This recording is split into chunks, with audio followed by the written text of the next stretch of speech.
کرائے, اور ابھی تک اس کے اوپر کوئی نہیں ہو رہا. اظہر صدیق میرے خیال ہے کو 13 پٹیشنیں جو ہے اس میں کر چکے ہیں, کوئی وہاں پہ عمل نہیں ہو رہا. آج سپریم کورٹ نے بھی واضح کیا ہے چیف الیکشن کمشنر کے اوپر, آئین واضح ہے.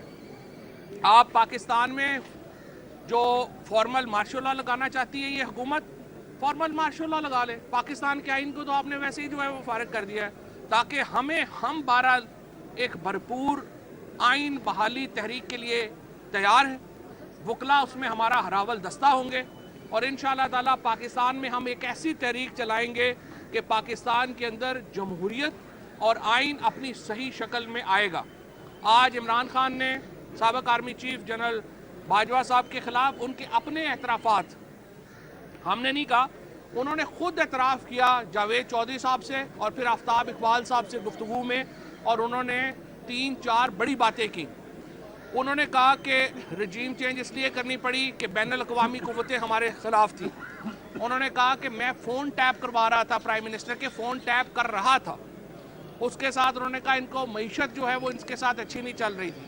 معیشت 9 مہینے پہلے کہاں تھی, اور اب ہم پوچھیں باجوہ صاحب سے کہ اب کہاں ہے, بتائیے معیشت کیسی چلا رہے ہیں اب یہ. ان اعترافات کے بعد صدر مملکت جو پاکستان کے سپریم کمانڈر ہیں, ان کی ذمہ داری بنتی ہے کہ وہ تحقیقات کا حکم کریں اور پاکستان کے عوام کے سامنے رجیم چینج کی جو محرکات ہیں, جو ویسے تو ہمیں معلوم ہے, لیکن ایک باقاعدہ تحقیقات کے نتیجے میں وہ محرکات پاکستان کے عوام کے سامنے آنے چاہیے. اور صدر مملکت سے ہماری درخواست یہ بھی ہے کہ وہ اس کے اوپر ایک کمیشن قائم کرنے کا حکم دیں جو سارے معاملات کو سامنے لے کے آئے. بہت شکریہ. دیکھیں, اس وقت پی ڈی ایم کی حکومت کا جو خاص وتیرہ ہے, جو ان کا خاص جو کام ہے وہ یہ ہے کہ عمران خان کو ڈسکوالیفائی کرنا. الیکشن سے بھاگ رہے ہیں, ڈر رہے ہیں, خوف ہے الیکشن سے, صرف عمران خان کا خوف ہے. پہلے عمران خان کے اوپر قاتلانہ حملہ کیا, پھر ہیلے بہانوں کے ساتھ عمران خان کو ڈسکوالیفائی کرانے کی کوششیں کی جا رہی ہیں, اور یہ بھرپور منظم سازش کے تحت یہ کام کیا جا رہا ہے.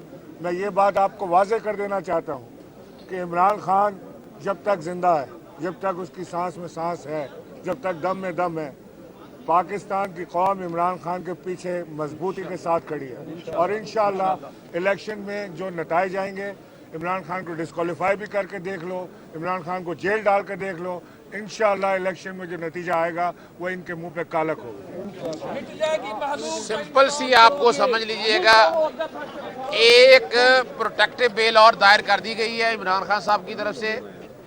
780 کا جو پرچہ ہے اس میں پروٹیکٹیو بیل دائر کر دی ہے, اور گزارش کی ہے کہ آج ہی اس کی سماعت کی جائے. اور وہ بتایا گیا ہے کہ وہ ڈویژن بینچ سنے گا, اور اس والے مسئلے کے اندر اسلام آباد high court already criminal revision کے اندر سسپینڈ کر چکی ہوئی ہے. اب دوسری جو بیل ہے پروٹیکٹیو بیل, اس کے لیے عدالت میں کیس پیش ہوگا. چل بس ہو گیا, بہت شکریہ. چل